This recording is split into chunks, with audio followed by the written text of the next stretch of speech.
Well, hello, everybody. This is Michele Johnson. I want to welcome you to Life Matters. Let's talk about it.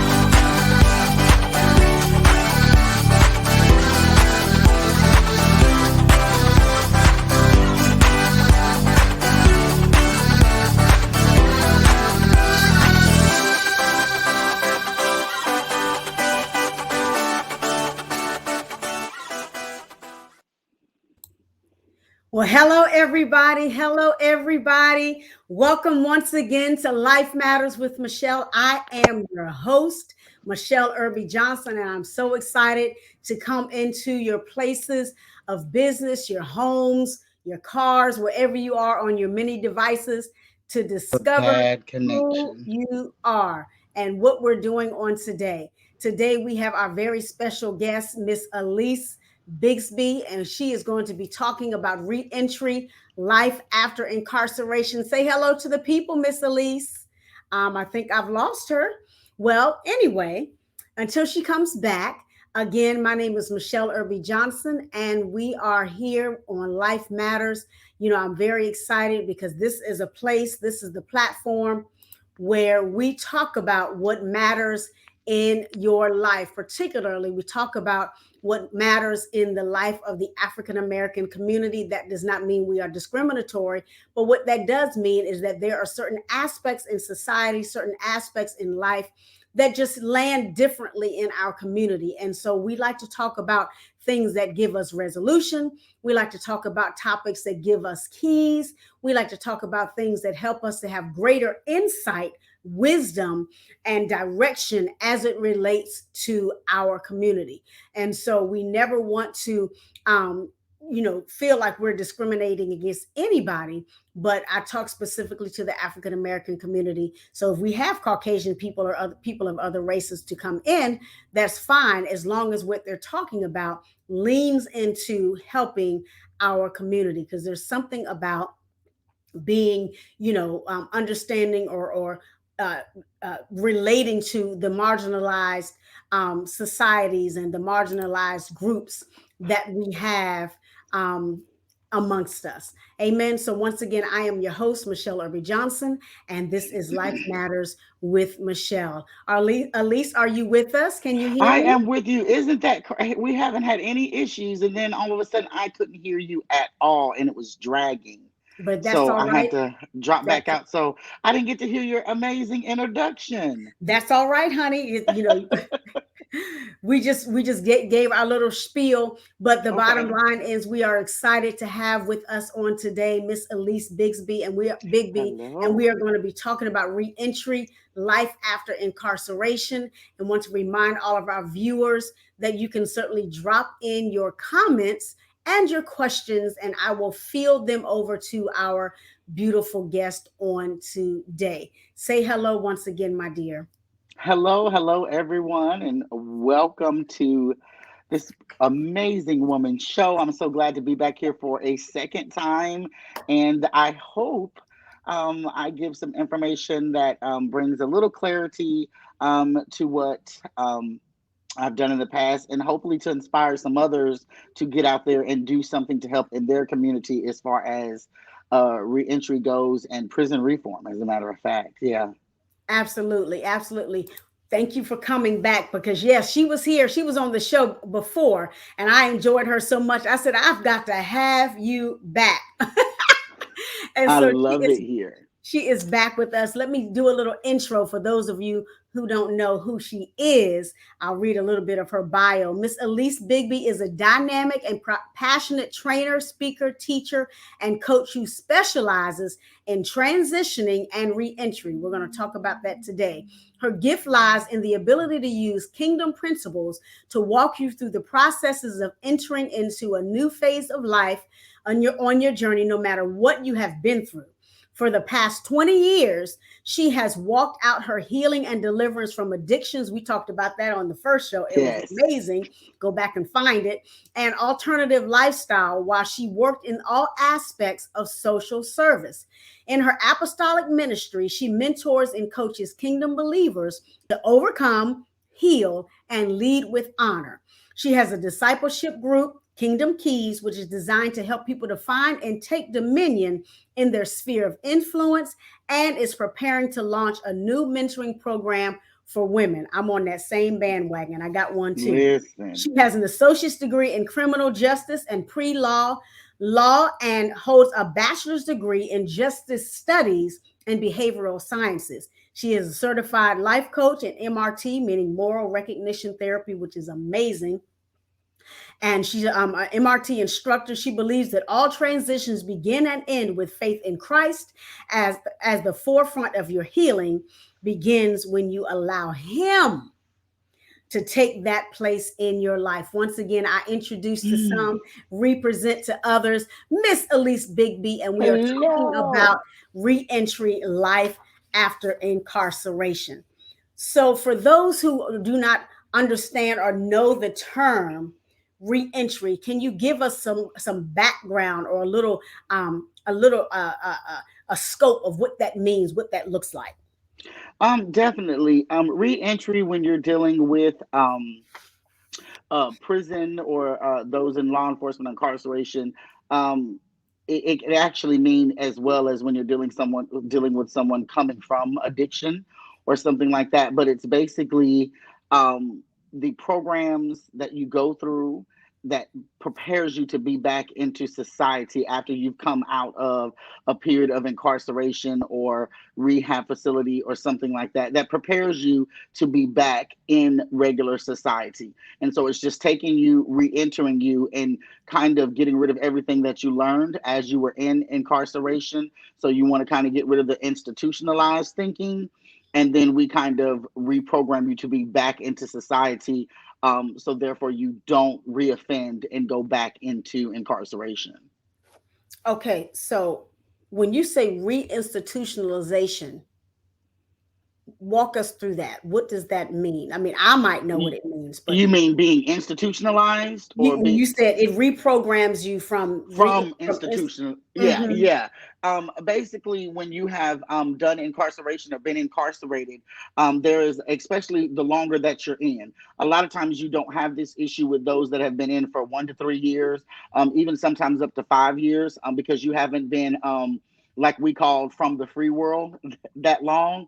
But once you've been in the prison system, you kind of pick up habits and behaviors and thoughts and mindsets that are conducive to you being incarcerated. And the term that we like to use is say that you become institutionalized. So there's certain things that you do that benefit you while you're incarcerated, but they're not conducive to you being in the free world. And so they could be anything from what you call a prison haircut, from being worried as far as when you're in lines, and feeling like you always have to watch your back or being super watchful.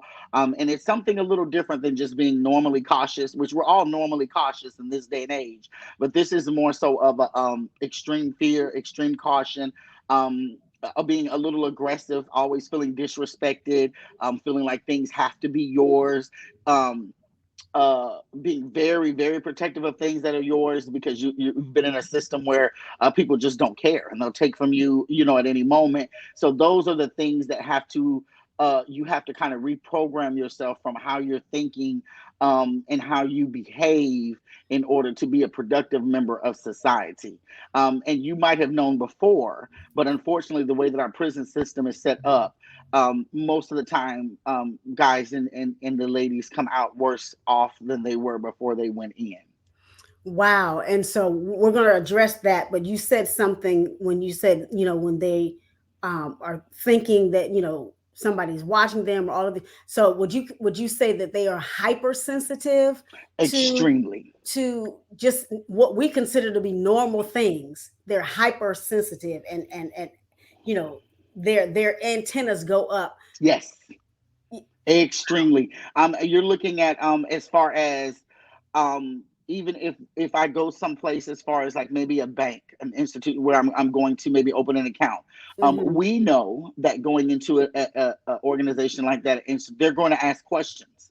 Um, Someone from their end may be a little leery of all the questioning and the things that's asked about them and their private information. They like to keep a lot of things private. It's extremely hard, even from a therapeutic standpoint, when you're trying to do therapy with them, Hmm. because they've heard it all before. They've had to answer a million questions being in the system, and nothing ever changes. So there's a lot of trust issues with people. There's a lot of not able to sleep, even things like that. Their sleep is hard for them to come back from that sleep pattern because they're forever watchful, even when they're inside. So even something as small that we take for granted, where we sleep at night, a lot of them don't. And so it sounds to me almost, if I can say this, that there is some level of PTSD. Definitely. Every time, every man, and like I said, even if you do a short period, you see so many horrific things. Whether it's between the inmates, and a lot of times what we're seeing as far as even the officers towards the inmates, you see so many horrific things that I don't think anyone could escape the prison system today without a form of PTSD. Many of them go in. And of course, like I said, I wanted to come with so many stats, but then I thought I want to humanize it and make it real for people to understand. Even in some of the social situations that most men, of course, are men of color. Um, when they go in, they may have had societal issues that may have impacted them just in their life regularly, but they got exacerbated once they hit the prison system. So they may have had small mental issues or things that weren't addressed. Especially in the education system, you hear the talk about the school to prison pipeline. A lot of Mm. times they don't receive the care that they need, and then it's just highlighted once they become in a situation like that. Those issues become highlighted, and they don't receive the help that they need. So sometimes not only do they come out with PTSD, um, a lot of them that go in their late teens and then don't get out to maybe their 30s or so. You're looking at mental illnesses show up, things like schizophrenia or being bipolar. Those things don't show up in males sometimes till late teens, early 20s. And so when you have a traumatic incident that happens, such as going to prison, that stuff tends to be highlighted a lot more once you enter in. And so, yes, PTSD, I haven't met one yet that hasn't come out with PTSD. I've even had clients that have gone in and didn't even have drug issues and never thought about them, but it was the way that they coped once they got in. So now they come down with co-occurring issues, not only mental, but now they also have addictions as well. Addiction. They have to. So it's like a comorbidity thing that you go in with one issue and come out with Yes. seven. And so Yes. in my mind, and I'm because I used to go to the women's halfway houses Mm. every Tuesday and go and do life skills and things like that. And so I was seeing them when they were either coming out, getting ready to go into some other type of transitional situation or a probationary thing, or I saw them when they were coming in, headed Mm-hmm. into their lockup. And so the mindsets and the things that the Mm-hmm. hypersensitivity and the some of them were codependent even on me and wanted to be clingy, and I Yes. was like, and to hear from you, because I mean I used to go to Lorton, and we would do Bible study and services and stuff out there, and that was like a high security prison. Um, Mm. but to know that they can go in with two things. So you go in with your what you've done. You Yes. go in with your fears and your history, Yes. but then you come out with all of these other things. And so are they really being helped, or they're just Um, being caged? I'm going to be honest with you. You said something there. You hit the nail on the head, and I want to express to all those that's listening and will listen. Prison does not rehabilitate anyone. The circumstances and the situations that they're placed in is not rehabilitory. That's not what it's set up. It's basically set up. We know that the prison is $1 billion industry. It's set Yeah. up for them to come in, work, get free labor off of them, and you pray that they make it out in good standing, which means walking 10 toes out on their own and not being carried out. Because especially since COVID has hit, we struggled out here with the COVID and being so. Imagine being locked up with this disease. They're getting so now they don't even separate them here in the state that I'm in. They're not even separating them. They're saying that they're going to let the disease run its course. So you're sitting here and not and so I live in a state where literally the feds are about to come in and take over the prison system. There has been so many complaints and so many issues within our prison system that our governor has called a special session for tomorrow because they don't want the feds to step in because the feds are about to come in and the conditions are deplorable. Um, the health conditions, the way that they have treated the prisoners since COVID. Our parole system is horrible. They're not getting out. 35 may go up for parole, one may get out. And they're all just getting sent off for the same cookie cutter 5 years. They're not looking at each case individually. It has just gotten really bad here in the state I'm in. And I am in the state of Alabama. So our governor has called a special session to try to get with and do something about our prison system because the federal government is about to step in and she doesn't want that. So when I say the prison system is not set up to rehabilitate, you have so many people in there that don't have an advocate for them on this side. Mm. And so that's the most difficult issue when you're dealing with somebody that is trying to re-enter is because a lot of programs have been cut, finances have been cut. You have people that may be doing Mm-hmm. so it's kind of like checking off a box. There's a lot of programs that they have to do. They go to through a lot of programs. And so that's one of the main things that's hard about trying to do reentry because in their minds they feel like they've done all of this before in order to get out.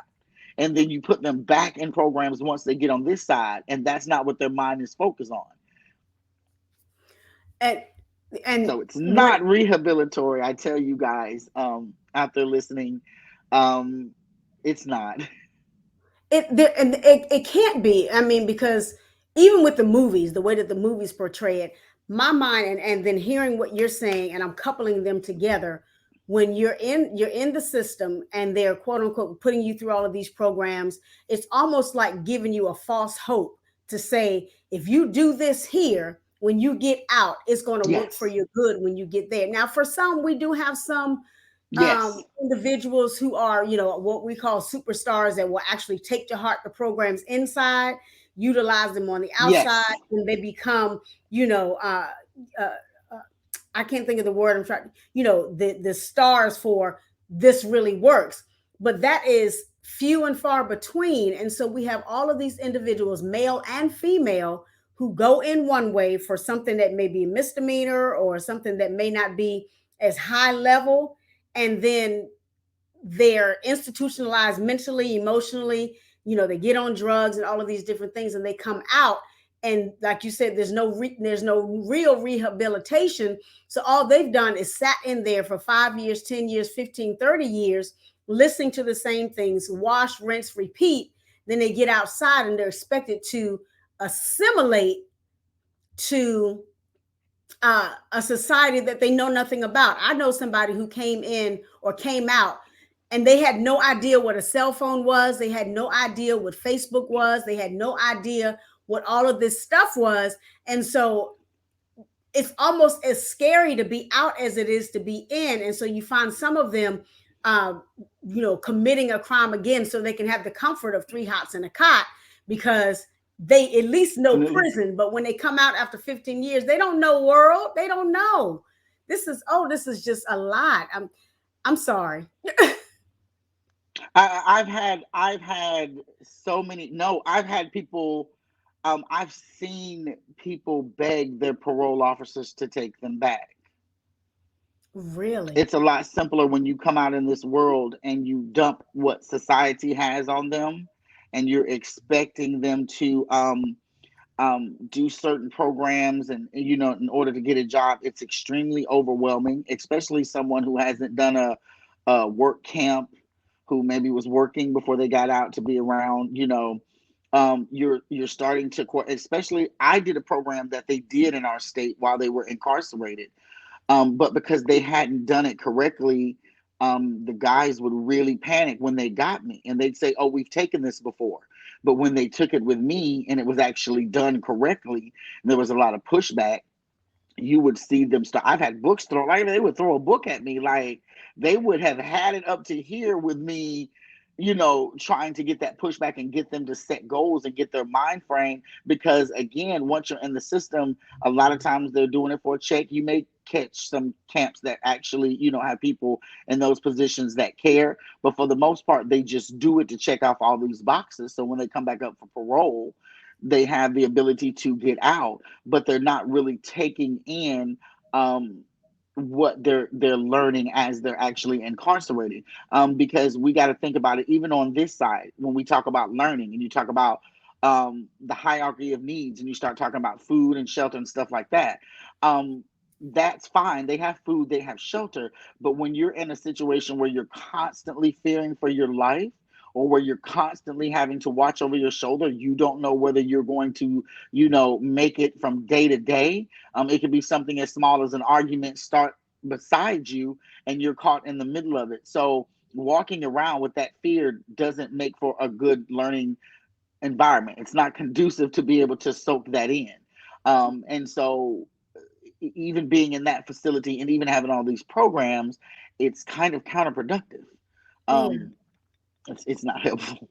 And I talked about the hypersensitivity, but there's also that hypervigilance. So you're constantly, you know, shooting down everybody who's trying to help you. And Yes. one of our viewers said, my granddaughter worked in a prison, and she said she treated the prisoners like people, but her coworkers got mad at her when Yes. she Oh, tried I to can imagine. encourage them. I can imagine. I can imagine. I have been in those situations before. The thing with me is that I'm extremely tough, which is why I just have a gift to do what I do. I would have never thought that this would be, my portion. But I'm extremely tough. But there's one thing, and I've dealt with more men coming out of incarceration than women. Um, and so the one thing about a man that comes out of incarceration is, that I would throw them off, is because I would always say yes, sir. And I would always say no, sir. And they Mm, would be so dumbfounded as to why someone in my position that was considered to be over them, why would I show them that level of respect? Because they hadn't got it. And you are absolutely correct. The lady whose daughter is, if she did that, I can imagine she got a lot of heat from her coworkers, but I know she probably touched a lot of men's lives in yeah. incarceration, because they look for that and they're drawn to that. Absolutely. And again, going back to my experience when I was going to the halfway house, they would, the ladies would be in there. Some of them will be cowering. Some of them would just be there to check off the box and say they did life skills, that day. And some of them were like just brutish. And this one particular young lady, her head was shaved. She had tattoos all over her head and her face Mm-hmm. and everything. And she walked up to me, she's like, "What you gonna talk to me about?" I said, "Well, honey, if you have a seat, we're gonna find out." And so, she's like, well, she was saying what she was saying and doing what she was Aggressive, doing. yeah. She was being very aggressive, but I think she was taken aback by my sweetie and honey, Yes, honey, we're gonna have a good time today. And she's like, "You don't know me." But by the end of my session, yes, she was in tears and hugging me. And I was like, she said, yes, "Nobody's ever talked to me like that." And the bass yes, came out of her voice, and you really heard her femininity, regardless of how she looked. The bass came out of her voice. definitely. She's like, "No one's ever called me sweetie. No one's ever told me that they love me like you do." And I was like, "Hey, I'm not here to condemn you. I don't care That's, what you did. I'm here to make sure that you know that you're a person before you're a prisoner. You're a yes. person before you're a number." And every time I went, she couldn't wait to see me. And one day I went and she wasn't there. And I said, "Hey, what happened to so and so?" They said, "Oh, she got transferred in. She went back in. She was headed back in Mhm. for something that she had done." So, she, you know, Yeah, that but just that breaks my heart. it does, because she was, and what we need, what people need to understand is some of these things are societal, some of these Yes. things are cultural, and if we Yes. don't catch them before they feel like, well, this is all I know and this is all I've been taught, then this is the only way of life that they know. And so in and out of prison is normal for them. In and out Yes. of the system is normal for them. And so, like you say, trying to get them back into society, this reentry thing, life after incarceration, it's more than a notion, because their mindset is, all I've ever known is to survive by the streets. All Yes. I've ever known is to do what my parole officer says. But when I see that I don't have any place to stay, I'm going to do something to go back in, so I can have three hots in a cot. It breaks my heart. It really does. It breaks my heart. Whew. So Mm. we have a question. What are some ways to help loved ones adjust to life after incarceration, such as culture shock? Well, the key thing is not to dump everything on them initially. And what happens is you have to even tell them because they want to hurry up and get back to the norm. I can honestly say that what happened with some of the guys that got out right before COVID and COVID hit, those were some of my more adjusted because everything slowed down when they got out. So they Mm, couldn't rip and run and they couldn't go and they had to be in, and so they really had that time to integrate back into, because they couldn't go get jobs, everything was shutting down. They couldn't really go and visit and go out to places and go out into these restaurants or stores, or so they couldn't be bombarded with the newness of what yeah, it was like to be on the outside. So some of those that came out during COVID had a really easier transition, um, because of the lockdown, because of the quarantine. They came out and went straight into quarantine. But some of the ways that you can do is not overwhelm them. Give them responsibility, but don't weigh them down with responsibility. When they come out, and you're looking at someone that hasn't had to care for anything for some time. Like they didn't have any, everything was done for them. And a lot of mhm, times, even when they get on parole and they have these programs, the programs watch them so tight, they still don't have responsibility. And yeah, so you have to give them responsibilities to where they feel like a human, they feel like they're being productive, but you can't literally throw everything on them and say, I need you to do A, B, C, and D. You've been gone. Because a lot of times what happens when men come out of incarceration, especially if they go back to a relationship, you're expecting them to pick back up where they mm-mm, left off, and it's just like a no, no. And unless you're trained in this and unless you've been around it, you're expecting a lot of out of them that they don't have to give. They haven't even come to grips with who they are, so it's a lot of them knowing who they are outside of incarceration. So I would definitely suggest, everybody can't do it, and this is why we struggle as a community, because you don't have that therapy. A lot of them have been seeing therapists for the past 10 years, and then you bring them out, and then guess what? Nothing. A lot of them have been on medication, and then you bring them out, and they only give them a 30-day supply, and then right, guess what? Now you can't keep that up. And mhm, so there's just a hole there in when they're re-entering. A lot of times they can't get jobs, and now even in the state, they're not supposed to be able to hold that against you, but of course you know that they do. Um, and so it's getting them to a place of where they're used to being integrated with people slowly. You don't hold the big functions and throw, let them around people. That's extremely overwhelming. They've been around people long enough. I promise you they're going to be okay with things slowing down. But mm, what they come out and they're ready to go back out and they're ready to go forward, because they kind of just want to forget what they've been through, but they're mhm, going to burn out. Just kind of like we get burnt out at our job, they will burn out just as quick as 2-3 months, or and kind of quicker. get fed of it, or quicker. I've seen them like less than 30 days. Like I said, I've had one in 3 weeks beg their parole officer to go back, to incarceration, because it was way too much stimuli. It's Yeah, just way too much. It's almost like if you've been in a hole with no sunlight, and then all of a sudden we bring you out and throw you in the sunlight, you're not going to be accustomed to it. You're going to want to go back to the dark. You're going to want to go back to the familiar. And that's all of us. Even as yeah, we're going on our journeys, when we come out of things that we've been in for years, it's a struggle. We may come out, but it's now getting that incarceration out of the person.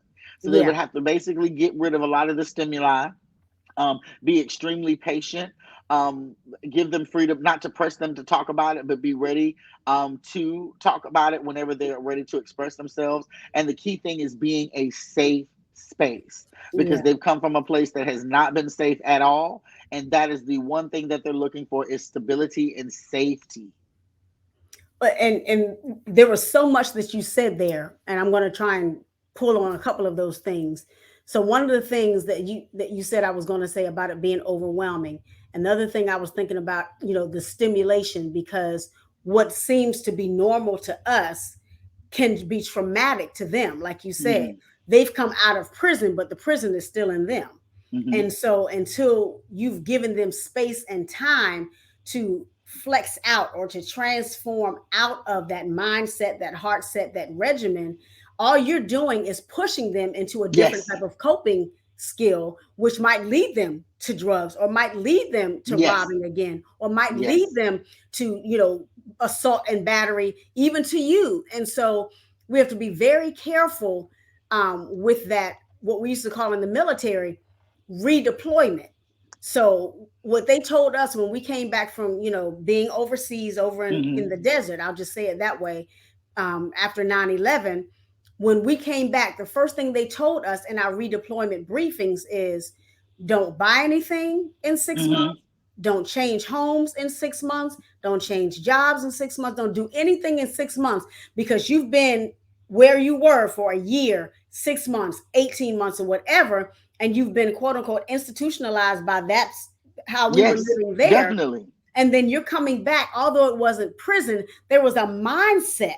And Yes. I had to come to grips that I had PTSD from one perspective that other people wouldn't think about. I can't sleep in quiet now. I have to have noise to sleep. Whereas Mm. before, it had to be pure quiet. But when I came back, now I cannot sleep without noise. So my husband, I told him, I said, I can't sleep in pure quiet. I said, it's annoying to me. And when I first came home, I couldn't understand for weeks. I couldn't understand why I couldn't sleep, because Mm. my house was quiet. And I was so used to all of the stuff going on around me.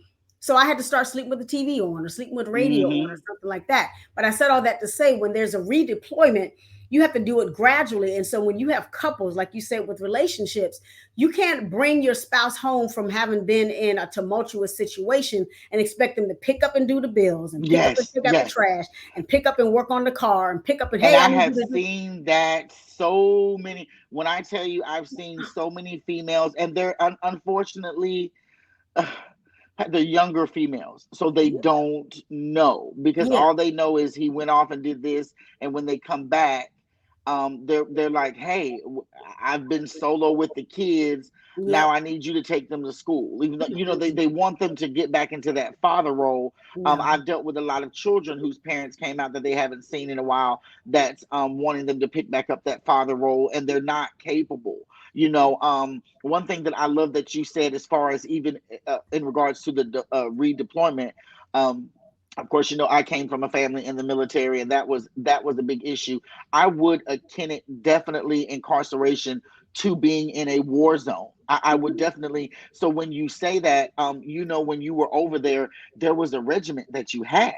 There was mhm, something, and that's something that has to be maintained even when they come home. When you give them a lot of freedom, that's why I said the quarantine was amazing, because it kind of slowed everything down.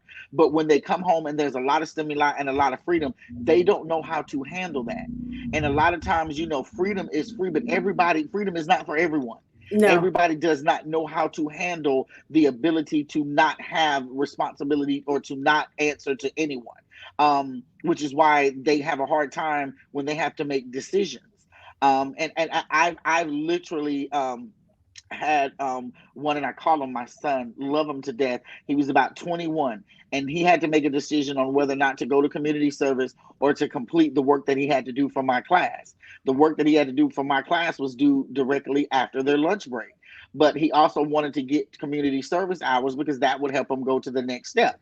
But if he didn't get the work done for my class, he wasn't going to be able to move up to go to the next step. So he had a choice to make. And when I tell you he lost it, he lost it. He Mm, yelled at me. He called me all kind of bees. He was so frustrated. He was like, "Why are you doing this to me? Why are you doing?" And it was like watching a child, yeah. watching a child. And when you look at them, and a lot of times their thought process and their growth is stunted. Their thinking is stunted from the time when the traumatic incident happened. So when you're looking at him, and I'm watching this like child just go off, and it was like watching a child having a temper tantrum. And then after that, he went to sleep. And then when he woke up, because he went to sleep, he missed to go to community service. He just woke up and worked on his work for my class, and was done with it. But he was so angry with the fact that he had to make a decision, and he kept asking me, "Well, what do I do? What do I do? Just tell me what to do." I'm not telling you anything, sir. I need you to be able to make a decision. I need you to be able to consciously weigh the pros and the cons. He couldn't do it. So I knew we wasn't there yet with him. So now I have to come back and push back, and now guide him a little bit more. So here's what you said, that I don't want to say it blessed me, but I was going to point this out, but you said it first. If they go in and they're in their teens, or they go in and they're young adults and their dendrites haven't connected, they don't know what it Yep. means to make a decision, they don't know Yes. anything about discernment, they don't know anything about, being able to rightly divide, not even Nothing. talking about the Bible, but rightly divide life and Life. and Yeah. and, Just anything. and all of these different things. And Yeah. so they come out as 40-year-olds and 45-year-olds, and you're telling them, I need you to go to the store and get toilet paper. Which one do I get? Toilet paper. But they have 50 different kinds. That is Yes. hyper. Listen, It's too that's what I much. mean by that. It And is so too the much. way that I would do that is, hey, do you want to go to the grocery store with me? And Hmm. then I would go to the grocery store, and we would walk around. We would talk about it. I let them express, man, this is different, and this is usually the toilet tissue I get right here, because Hmm. these are the prices. And hey, look, they put the cheaper one at the bottom because they feel like folks like me ain't finna bend over and get the cheap stuff at the very bottom. And Oh, I'm bending over. we've been hip to that. We done figured them out. We see you, Walmart. Okay, you got the low buns at the bottom. So you go through Exactly. and you show them stuff like that. And then as you're going through that and you're shopping with them, and then you may talk about it, and it's not, what you can't do is make it a learning lesson.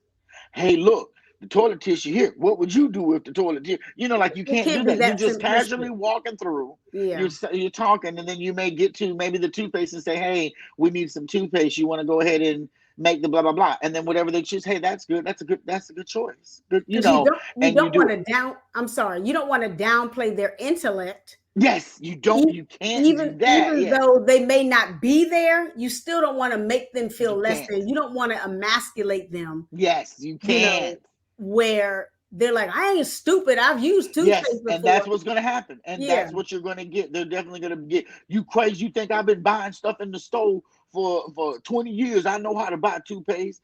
But that's a different ball game when they're going to the prison commissary, as yeah. opposed to you go into, what's the huge one? Is it Costco's or Sam's? Either Aren't those one. the big ones? Yeah.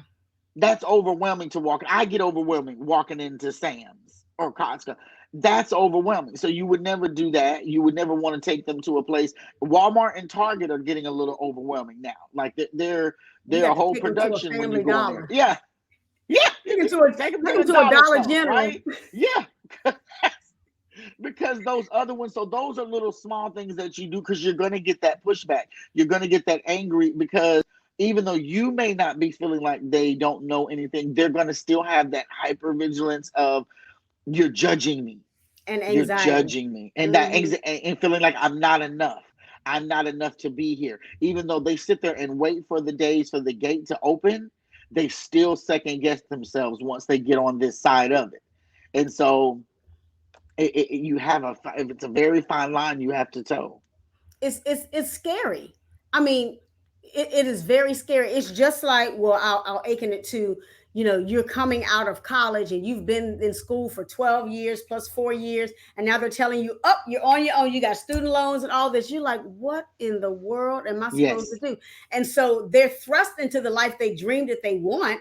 Somebody says, oh, I want to be a doctor, then they're thrust into this residency, or they're thrust into this, and they're expected to perform and to do it. That is so overwhelming for somebody who's not been their own, because they didn't belong to themselves while they were in. They've not been their own for however many years, and now you're Yes. expecting them to know what they want, even though it's them, right? And so I Jeez. think, give us some tips and cues. We talked a little bit about, how to, transition them into stores and making decisions, but how do we as a society, what is our role, if you can say this, to help them to transition and re-enter, back into normal life? Because as we're saying now, it's not as black and white as people think. They think Mm-mm. that when Johnny comes home, Johnny is just going to be Johnny. Johnny say he going to go hang with his boys, but even when he gets with his boys, it's going to be weird to him there. So how do Yeah. how do we help them re-enter, And a readjust? lot of times Johnny doesn't need to go hang with his boys because who his friends were when he first went in, if he has changed his mind frame and he is really trying to live a different lifestyle, he can't go around those people. So a lot of times they come out also feeling isolated. Mm, And then they come out feeling angry because those same friends that he had, I guarantee you, weren't putting money on his books and writing him and calling and going to visit. So you come out and there's even a little bit of anger there. So when you're dealing with as a community, unfortunately, we have painted this negative narrative. I can be honest with you, and I've worked everywhere in social services from teens and juveniles to dealing with women to dealing with little children in social services. I can tell you that I have met some of the most kindest, intelligent men that have come out of incarceration that just caught a bad rap. yeah, Most of them are in there for nonviolent offenses. We're not even going to get into sentencing and how they ended up in there, but a lot of them come out and the most damage was not done before they went in. It was not their crime. It was what was done to them when they were incarcerated. But they come out with the stigma of a felon. They come out with the stigma of an ex-convict. And we have to be able to embrace and get rid of the narrative of what is painted of someone that comes out of that lifestyle. Like I said, they are some of the sweetest, kindest, most sensitive, hardworking. But as a community, we don't give them that opportunity. Um, I want to get to the place of where a lot of times as a community we are owning our own businesses and we are in a place in a position to be able to employ them when they come out, because a lot of times they come to a world that's not quick to employ them, not quick to give them second chances.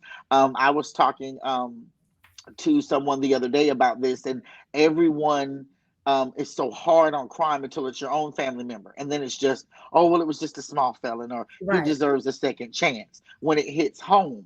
But we Mhm. have to look at all of them as an extension of our family or an extension of the community that we're in, because they all have the ability, and the more that you give them a chance. And you just kind of look at it like even in our walk that we have, how many times have we messed up?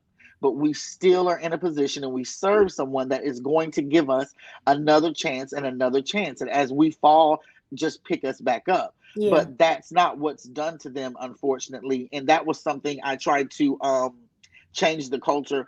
I really did work with some amazing parole officers. I really, really did.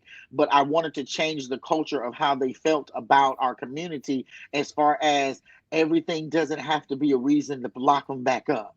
yeah, Like they haven't, and when you're on parole, that's what happens. If you get even come in contact with the police, which means if you're past your curfew, that's reason for you to, if you don't report, that's reason for you to go back. And I don't mean it's just go crazy. back. Yeah, sometimes you can go back and just do maybe a few days and that'll straighten you up. But sometimes you have done something that'll cause you to go back and you have to do another 3, 4, 5 years, or they keep you in until your sentence runs out, which could be up to like 10, 15 plus. And so they kind of got the hang of everything is not an issue to go back to jail. But a lot of officers I've seen in the past would hold that over their head.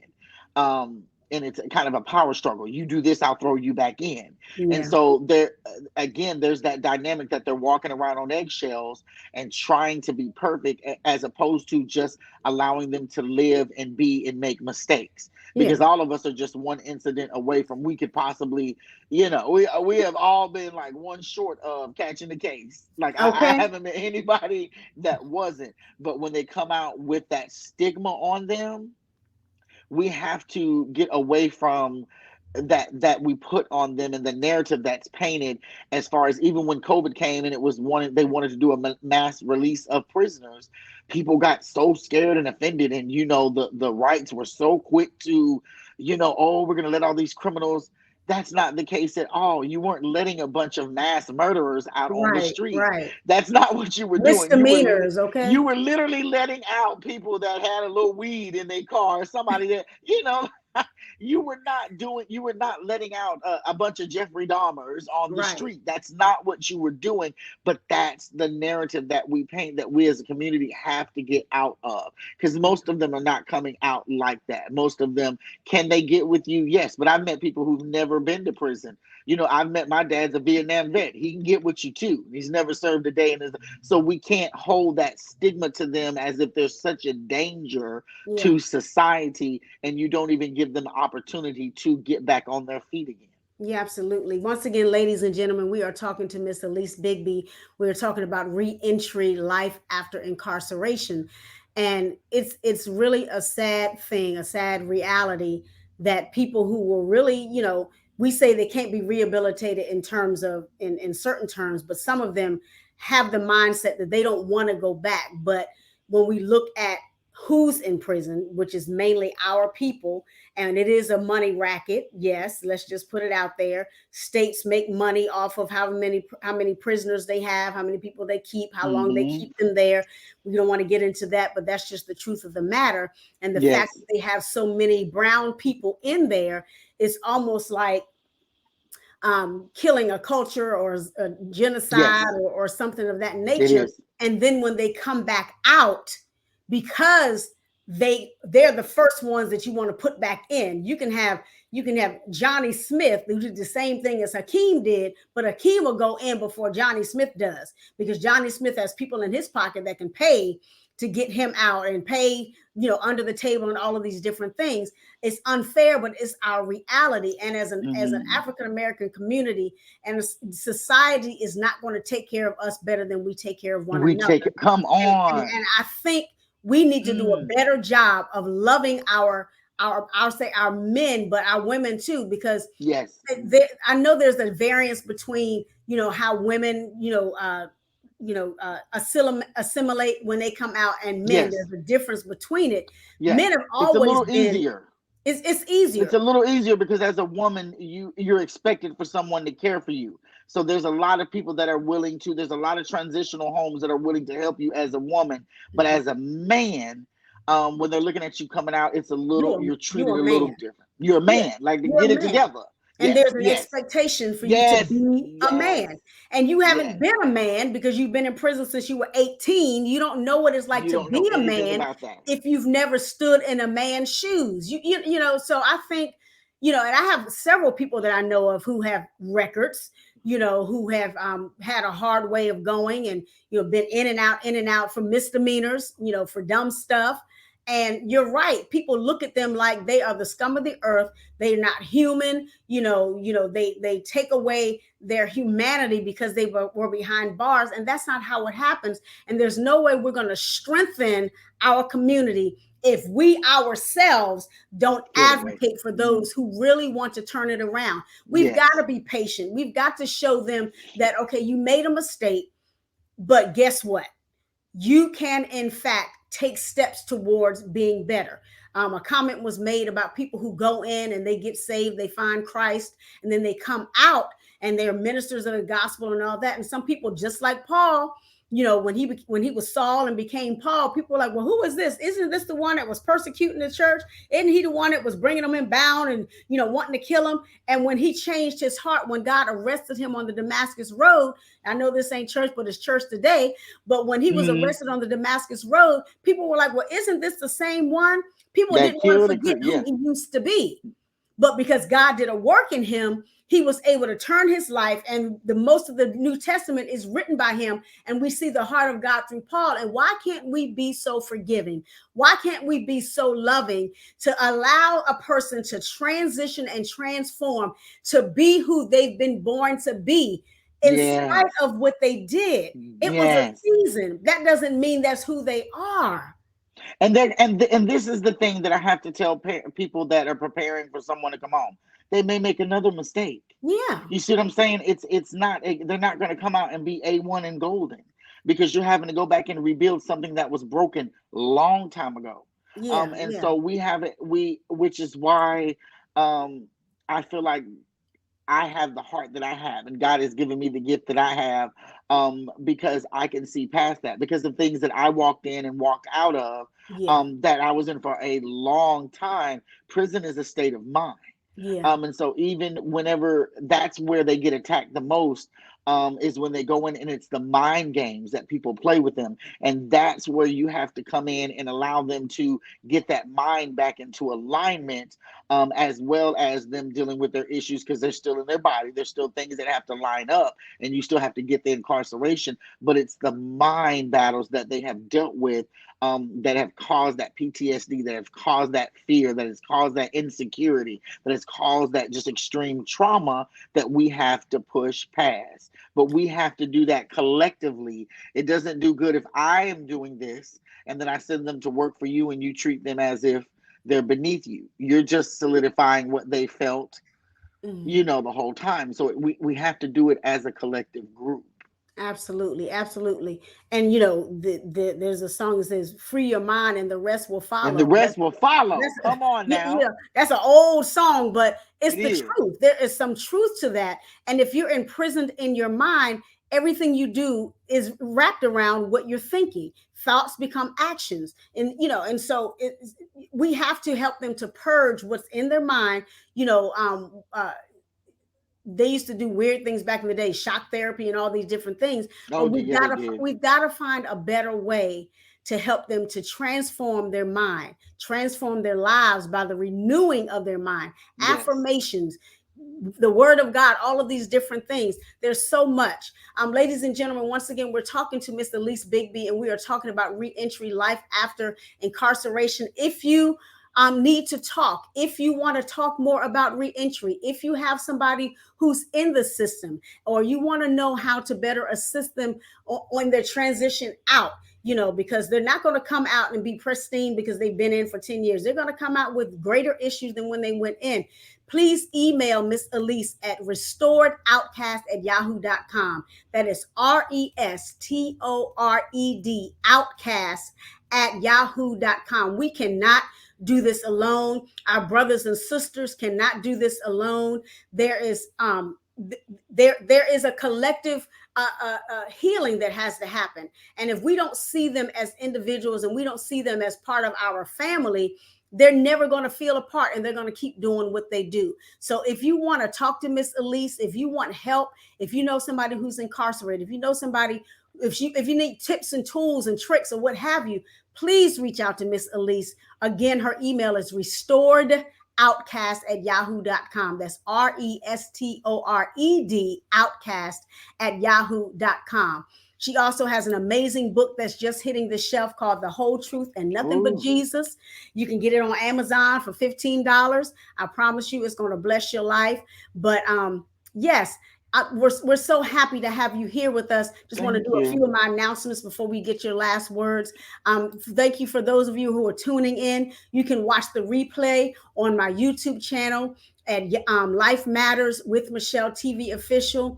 Once again, my YouTube channel to watch the replay is Life Matters with Michele TV Official. You can also listen to the broadcast every Friday at 4:00 p.m. on www.sensationalsoundsradio.net. Once again, you can watch on YouTube at Life Matters with Michele TV Official, or you can listen on Fridays on sensationalsoundsradio.net. If you would like to be a guest, I am now booking for season 4, which starts in January 2022. If you would like to be a guest, please reach out to me on my website at www.imhym.com/contact us. Once again, as we close out, Miss Alease Bigby, we are talking about reentry and life after incarceration, excuse me. If you can give us some closing words, closing thoughts that can possibly help either somebody who's watching from prison, somebody who just came out from prison, or somebody who loves somebody who has gone to prison, and whatever the case may be, encourage the people. Well, I also wanted to say I forgot since the last time we spoke, I have my new podcast as well, the Distinctive Disciple, and that's on all platforms. But and the reason why I want to segue from that is because that is all about going into spaces that are just not behind the four walls of the church and disrupting and actually making a change in somebody's life in an organization and an institution. For instance, like I do with prison reform or mass incarceration. That is my passion and my heart. And the one thing that I could say is I would really just implore everybody to find their thing in society and show Jesus and don't give up. For anyone that has a loved one coming home, you never give up. They expect for you to give up, just like the judge did when they put him away. They expect for you to think the worst. But when you change that around and you start seeing people from the eyes of Christ, not from a low place, from a high place, and you look at the potential that they can be, and you just have to uproot all that other stuff, that does take time. You can't expect someone to come home from a 15-year, a 10-year, a 22-year, and that they're going to be okay within the next year or two. So Mm-mm. really dig in and want to be in there for the long haul. Like it's going to take some effort and some time, but really have your heart set to the point of I won't give up. And the people that are coming out, don't let what you see affect what you know that you are on the inside. You've done your time, you've paid your debts to society. Don't give up. I know it's hard, I know it's overwhelming, I know it could just be extremely daunting when you come out and you see everything that you have to deal with, but don't give up. It is doable. I've seen so many success stories. We can do it when we work collectively and have our mindset on success.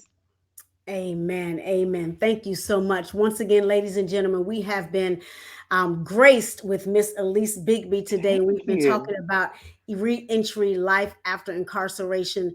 This is a serious situation. It's a serious reality, particularly for men and women of color, men most um, more prominently.